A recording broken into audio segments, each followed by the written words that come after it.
여러분 안녕하십니까? 2020년 2학기 국제관계론 6주차 첫 번째 1교시 강의를 시작하도록 하겠습니다. 국제안보 6장이죠. 국제안보에 대해서 이야기하도록 하겠습니다. 먼저 국제안보는 그렇게 길지 않기 때문에 여러분들 큰 불편함 없었을 거라고 보지만 이제까지 앞부분에서 했던 이론적인 것들, 그런 것들이 이제부터는 적용이 되는 겁니다. 구체적인 국제관계 현상에 적용해서 이제 살펴볼 텐데, 그 중에서 이제 안보 문제를 먼저 적용하려고 하는 것입니다. 먼저 안보라고 하는 것이 무엇인가 하는 정의에 대해서 교재 첫 부분에 제시하고 있는데, 여러 가지로 정의할 수 있겠습니다. 서로 다른 사람이 다른 모양으로. 그다음에 여러분이 국어사전을 살펴보면 또 국어사전에 안보에 대한 정의를 또 뭐 그렇게 다양하게 하고 있는 것을 볼 수가 있습니다. 한자로 보면 편안한 안자, 보호할 보자, 보호한다는 것이죠. 편안하게. 그러니까 보호받지 않고 편안하지 않으면 안보의 위협을 받는 것으로 이해할 수 있겠습니다. 그러니까 교재에서도 얘기했다시피 다양한 위협으로부터 자유로운 것, 그것이 안보라고 얘기를 합니다. 근데 우리가 국제관계에서 보통 안보라고 하면 국가의 안보를 이야기합니다. 개인의 안보가 아니라 국가의 안보를 얘기합니다.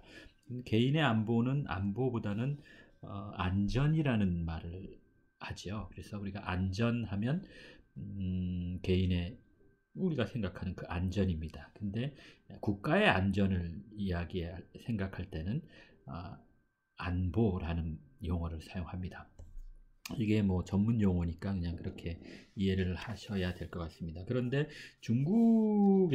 중국어로는 안전을 안보라는 개념으로, 우리의 안보라는 개념의 말을 중국에서는 안보라는 말을 사용하지 않고 안전이라는 말을 사용합니다. 그래서 우리가 개인의 안전을 이야기하는 그 안전 용어와 같은 용어를 사용합니다. 그래서 가끔씩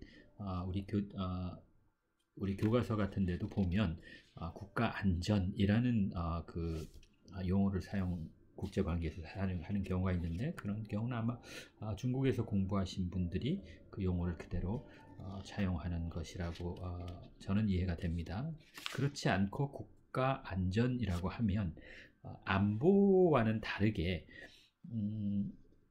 우리가 국제관계에서 얘기하는 안보와 개념과는 다르게 좀 국내적인 문제에 치우쳐져 있을 때 국가 안전이라는 표현도 합니다. 그러니까 국가 안보를 지키는 주체는 국가에서 군인들의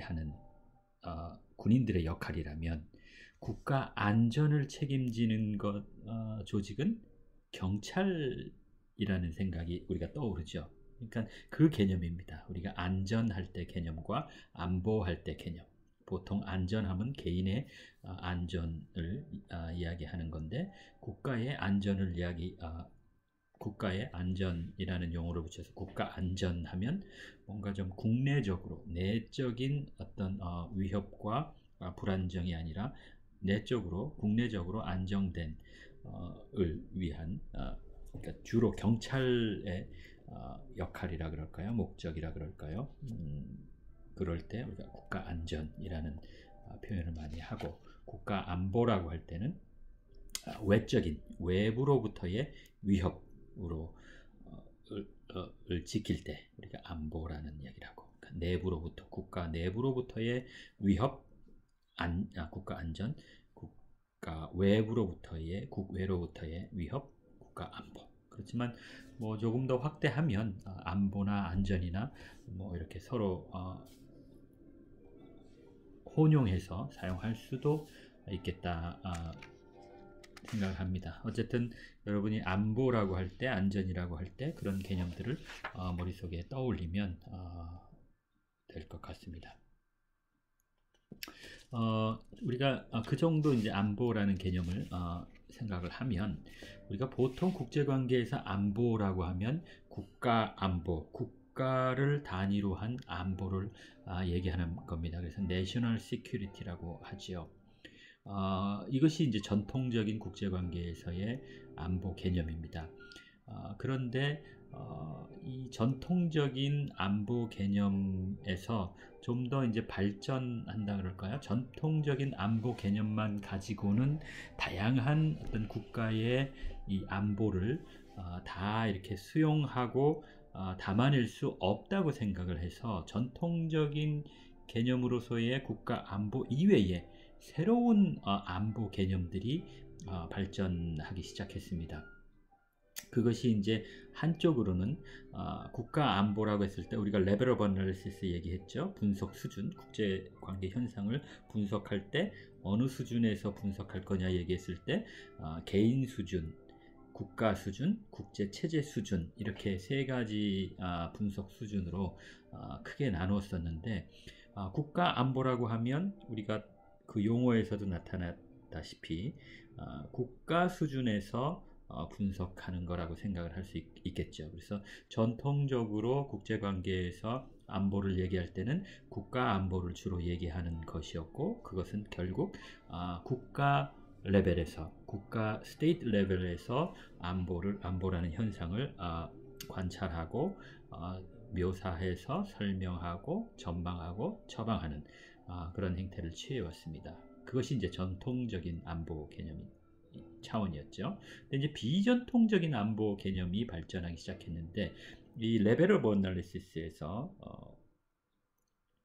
분석 수준 차원에서 국가 수준의 분석이 국가 안보가 전통적인 안보관이었다면 이게 개인 수준과 국제 체제 수준으로 나누어서 개인 수준으로 볼 때는 뭡니까? 개인이죠. 국가가 있으면 그 국가를 단위로 보는 것이 아니라 그 국가 내에 국가를 구성하고 있는 국민들, 개인, 개개인의 안보를 이야기하는 것이 바로 개인 수준에서의 안보 개념일 텐데 이것을 이제 휴먼 시큐리티라고 합니다. 내셔널, 국가의 시큐리티라는 데 대응해서 네이션이 아니라 국가가 아니라 휴먼, 개인, 인간의 안보다 해가지고 인간 안보 우리말로는 이렇게 번역을 하는데 휴먼 시큐리티라는 개념이 발전하게 되었습니다. 그리고 국제 체제 레벨에서는 좀 리저널, 지역 국제 체제 레벨에서는 리저널 시큐리티, 지역 안보라는 개념으로 또 발전을 했고 또 하나는 이제 글로벌 시큐리티, 국제 안보, 뭐 인터내셔널 시큐리티 뭐 다 같은 이야기겠습니다. 월드 시큐리티, 글로벌 시큐리티, 인터내셔널 시큐리티 해가지고 국제 안보. 그러니까 국제 체제, 인터내셔널 시스템 레벨에서는 리저널 시큐리티, 글로벌 시큐리티, 그렇죠? 스테이트 레벨에서는 내셔널 시큐리티, 인디비주얼 레벨에서는 휴먼 시큐리티, 인디비주얼 레벨에서는 인간 안보, 스테이트 레벨에서는 국가 안보, 인터내셔널 시스템 레벨에서는 지역 안보 혹은 더 큰 범위인 국제 안보 혹은 세계 안보 이렇게 구분을 할 수가 있겠는데 이 인디비주얼 레벨의 휴먼 시큐리티와 인터내셔널 시스템 레벨의 리지널 시큐리티, 글로벌 시큐리티는 비전통 안보 개념의 발전된 결과물이다. 이렇게 생각을 하시면 되겠습니다. 다시 한번 얘기합니다. 전통적인 시각에서의 안보라는 것은 주로 국가 안보, 내셔널 시큐리티를 얘기했습니다. 그러나 비전통적인 비안보 개념들을 발전시켜야 할 그런 국제관계 현상들이 많이 발생을 했기 때문에 비전통 안보 개념으로서 휴먼 시큐리티, 인간 안보라는 개념이 발전해 오게 되었고 또 지역 안보, 리저널 시큐리티, 글로벌 시큐리티, 국제 안보라는 개념이 비전통 안보로서 발전해 오기 시작했습니다. 그 가운데 인간 안보라는 이 차원은 1994년 유엔에서 인간 개발 보고서라는 것을 발표하게 되는데, Human Development Report라는 것인데, 이것의 이 보고서에 Human Security라는 개념을 사용하면서 Human Security가 무엇이냐 이런 얘기를 하면서 인간이 secure 해야 된다, 그죠?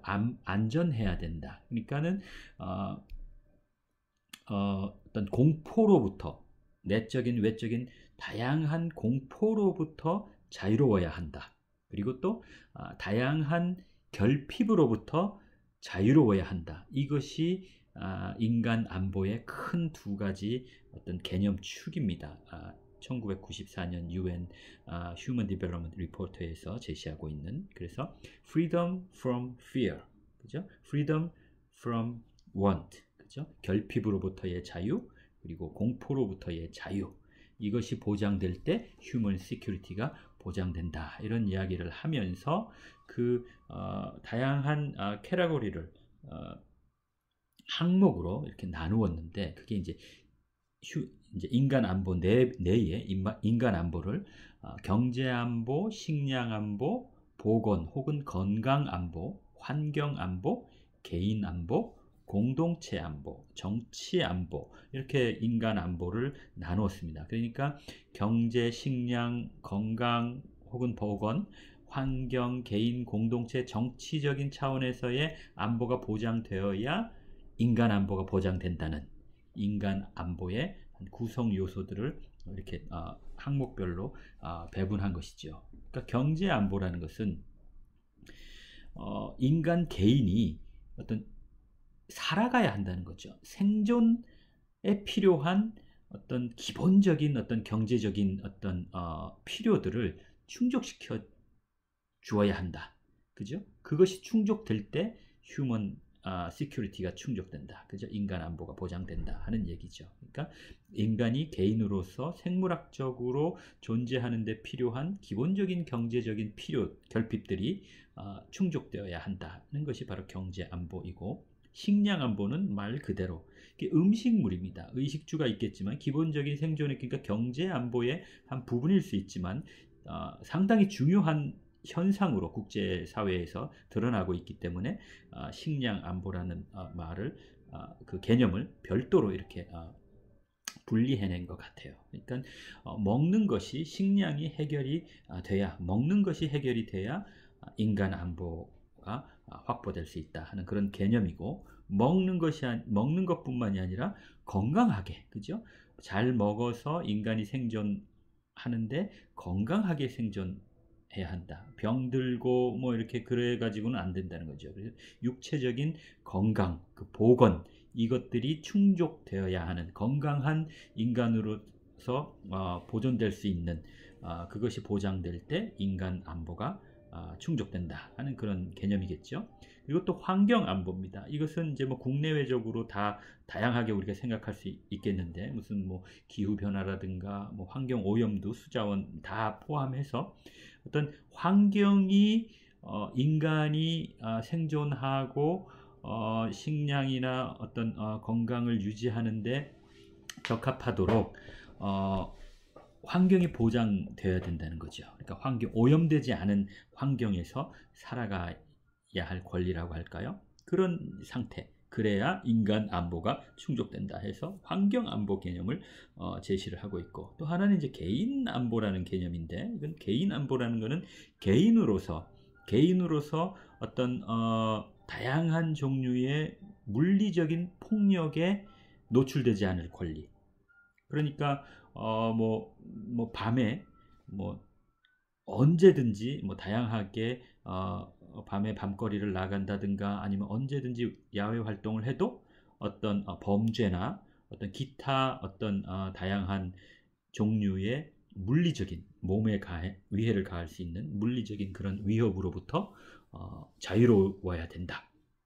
그럴 때 인간 안보가 확보된다. 이런 개념입니다. 그것이 개인 안보라는 개념이고요. 그리고 또 공동체 안보라는 개념을 제시를 하고 있는데, 공동체 안보는 인간이 살아가고 있는 공동체 내에서 공동체에 축적되어 있는 불합리한 어떤 관습이나 습관이나 문화나 뭐 이런 것들로부터 보호받아야 된다는 거죠, 개인이. 그러니까 예를 들면 전통 사회에서 많은 경우에 여성들이 어떤 희생을 강요당하고 하는 문화적으로 그런 공동체가 있을 수 있죠. 우리나라만 하더라도 그렇습니다. 우리 바로 저희 세대나 위 세대들 많은 아직까지도 뭐 그런 지역에 따라서 또 이제 상황에 따라서 그런 의식이 완전히 떨쳐지지 않았다고 생각을 하는데, 가정에서 누나들이, 누이 동생들이 가정의 살림을 책임지는, 오빠나 남동생이 대학에 가고 오빠나 남동생을 뒷바라지하는 그런 역할을 여성들이 하는 그런 어떤 것들이 유교적인, 잘못된 유교적인 개념이죠. 뭐 그것에 대해서 얘기할 수, 원래 유교 개념의 여성과 남성에 대한 그런 차별이 그렇게 중요한 개념이 아니었습니다. 그런데 그게 이제 우리나라 조선 후기로 중기 이후로 성리학이 상당히 극도로 관념화되면서 여성 아주 극도로 극단적으로 남성 우위의 유교 사회가 조선 시대가 형성됐다고 그렇게 보는데, 뭐 저는 그렇게 보고 있습니다. 나중에 말씀드릴 기회가 있으면 또 이야기하도록 하고, 어쨌든 그 공동체, 그 사회에 전통적으로 내려오는 관습과 어떤 습관, 문화적인 것으로 인해서 어떤 개인이 이렇게 희생당하지 않을 권리, 그러니까 주로 이제 여성이라든가 어떤 어린이들, 노약자들에 대한 그런 것이겠죠. 그러니까 공동체가 특정 개인을 위협하지 않는 그런 환경, 그런 환경이 될 때 개인, 인간 안보가 보장되는 그런 환경이라고 얘기를 하는 것이죠. 그리고 마지막으로 이제 정치 안보라는 개념을 이제 제시하게 되는데, 이거는 어떤 정치적인 권리입니다. 인간이 살아가는데 정치적으로도 참여하고, 우리가 소위 이제 민주주의에서 얘기하는 이야기할 수 있는 권리, 또 뭐 거주 이전을 포함해서 다양한 인간으로서의 권리, 인권과 관련된 그런 정치적인 권리까지도 인간이 위협받지 않고 누릴 수 있어야 비로소 휴먼 시큐리티가 확보됐다, 이런 개념입니다. 그러니까 상당히 이건 최근의 개념이죠. 아까 말씀드렸다시피 1994년 이후에 유엔의 휴먼 디벨롭먼트 리포트를 통해서 인간 안보라는 휴먼 시큐리티라는 개념을 제시하고, 이런 아까 얘기한 경제, 식량, 보건, 환경, 개인, 공동체, 정치, 안보, 이런 분야에서의 다양한 분야에서의 개인의 어떤 자유가 확보될 때 비로소 휴먼 시큐리티, 인간 안보가 보장된다 하는 그런 개념이고, 그것을 증진시키기 위해서, 확보하기 위해서 국제사회가 공동으로 노력을 해야 된다는 그런 것입니다. 그래서 아까 말씀드렸지만 두 가지죠. 다양한 공포로부터의 자유, 그리고 다양한 결핍으로부터의 자유가 보장되어야 인간 안보가 확보될 수 있다는 그런 개념으로서, 그래서 비전통 안보를 이야기할 때 이 휴먼 시큐리티 문제 개념이 상당히 중요한 국제사회에서 다루는 그런 개념이 되겠습니다. 그리고 이제 regional security, 그리고 global security, world security 혹은 international security 개념인데, 우리가 보통 전통적인 차원에서 안보라고 하면 national security라고 얘기했습니다. 국가를 단위로 하는 안보, 안전, 생존, 그죠? 어떤 외부의 군사적인, 물리적인 위협으로부터 국가가 보존될 수 있어야 되는 것이죠. 그것을 전통적으로 우리가 안보라고 이야기했는데, 이제 거기서 조금 더 확장돼서 특정 개별 국가의 이 시큐리티가 특정 개별 국가로서 가능한 개념이냐, 이런 개념입니다. 예를 들면 대한민국이 있다 하면 대한민국의 시큐리티가, 내셔널 시큐리티가 대한민국만 잘 한다고 보장될 수 있는 것인가? 대한민국의 안보를 확고히 하기 위해서는 대한민국이 그 안보를 외부로부터의 위협에 대항해서 물리칠 수 있는 물리적인 힘을, 그죠? 정치, 경제, 다양한 분야에서의 국력을 키워야 됩니다. 그런데 대한민국이 그 정치적, 그 군사적인 힘을 키운다고 해서 이 내셔널 시큐리티가 확보되는 것이냐를 생각을 하면 한 번 더 생각해 봐야 될 부분이 있습니다. 왜냐하면 대한민국만 존재하는 것이 아니라 다양한 이웃 국가들이, 다양한 국가들이 국제사회를 이루고 살고 있기 때문에 특정 국가가 자국의 안보를 확고히 하기 위해서 힘을 키우게 되면 상대방 국가는, 다른 국가는 특정 국가가 힘을 키우는 것을 보고 어떻게 인식하게 됩니까? 안보의 위협으로 인식하게 되겠죠. 저 국가가 왜 힘이 점점 커지지? 커지는 힘 가지고 나를 위협하면, 나를 공격하면 어떻게 되지? 하니까 특정 국가가 힘을 키우면 다른 국가도 같이 힘을 키울 수밖에 없는 상황이 벌어지게 되죠. 그러면 또 다른 국가는 또 힘을 더 키우고, 이런 에스컬레이션이 일어나는 현상이 발생하게 되고, 여기서 이제 안보 딜레마가 발생하게 되는 겁니다. 그러니까 내 안보를 확고히 하기 위해서 힘을 키우면, 내 안보를 확고히 하려고 하면 할수록 딜레마가 생기는데, 어떤 딜레마입니까? 안보가 더 위협받는 상황으로 발전할 수 있다는 것이죠. 서로 힘을 키우게 되니까. 그래서 어떤 국가 안보라는 것을 개별 국가 단위에서만 우리가 분석하고 관찰을 하면 이런 한계들이 발생하기 때문에 그 국가들이 모여 있는 그 지역, 그죠?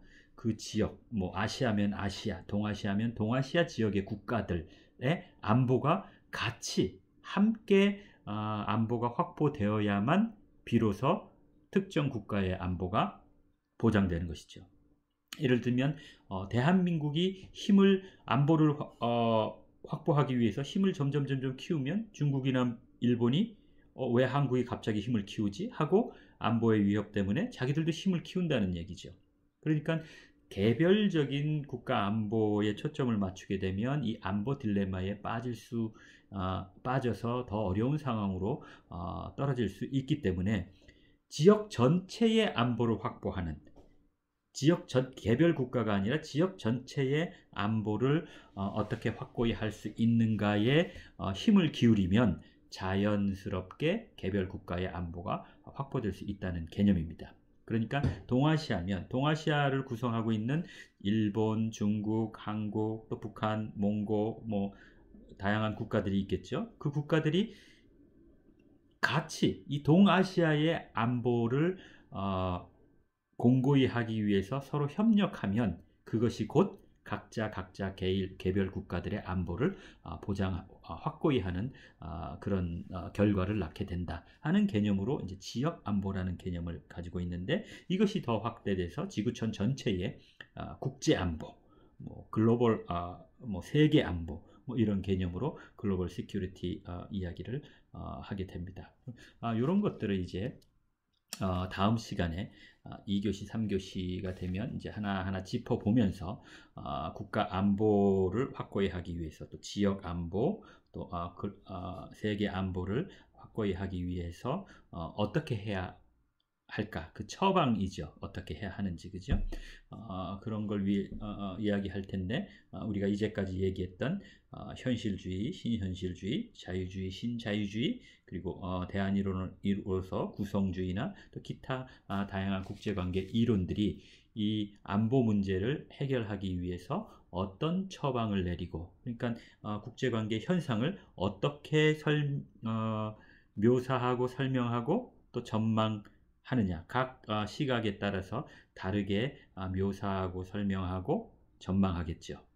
다른 전망이니까 처방도 상이하게 나올 수밖에 없겠죠. 그래서 그런 것들을 이제 조금 더 구체적으로 이제 다음 시간에 얘기할 수 있도록 하겠습니다. 그 전에 하나 더 말씀을 드리면 안보의 위협 요인이라는 개념이 있는데, 안보의 무엇이 도대체 안보를 위협하느냐 할 때 전통적으로는 보통의 경우에 군사적인 위협에 초점이 맞춰져 있었습니다. 안보의 위협은 외부로부터의 물리적인 군사적인 위협, 그것이 주요한 전통적인 안보 위협이었는데, 안보 개념이 비전통 안보 개념들, 아까 얘기했죠. 휴먼 시큐리티나 리저널 시큐리티, 글로벌 시큐리티 개념으로 발전해오고 필요가 있었던 것처럼 안보의 위협 요인에 있어서도 전통적인 군사적인 위협 이외에 비군사적인 위협 요인들이 또 이제 발생하게 되고 그것에 대해서 또 관심을 갖게 됩니다. 예를 들어서 경제적인 어떤 요인, 군사적으로 위협은 아니지만 경제적으로 위협받을 때 그 국가가 상당히 어려움에 처해 있을 수가 있고, 실제로 나라가 사라지지는 않지만 거의 거기에 준하는 경제적으로 폭망한다고 할까요? 그 경제적인 큰 위협을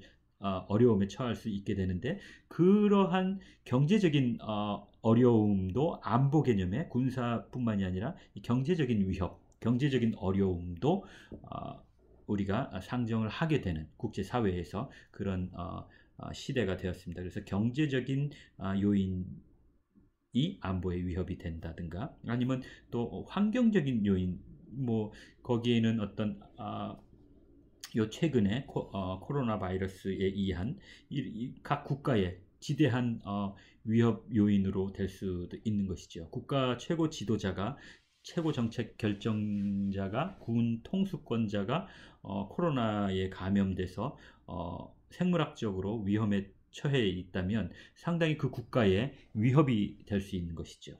그래서 비군사적인 요인, 안보의 위협 요인들도 많이 생겨나게 됐다는 것, 그런 것들을 염두에 두면 우리가 국제관계 현상들을 지켜보면서 좀 더 분석에 어떤 초점을 맞출 때 우리가 좀 더 생각을 깊이 하고 분석적으로 할 수 있을 것 같습니다. 그리고 이제 뭐 테러리즘 얘기가 나오는데, 이거는 지금 쭉 얘기하는 건 주로 이제 국가 단위로 이제 설명을 하고 이야기를 했었는데, 테러리즘 같은 것은 국가가 아니라 비국가 행위자에 의한 또 위협이잖아요. 미국의 9.11 테러라든가 뭐 이런 이전에 IS의 위협 같은 것은 국가는 아닌데 비국가 행위자임에도 불구하고 그 국가의 그 대상 국가의 안보에 큰 위협을 가할 수 있는 그런 존재가 되어버린 거죠. 지금 와서는. 그래서 국제 테러리즘에 관한 부분도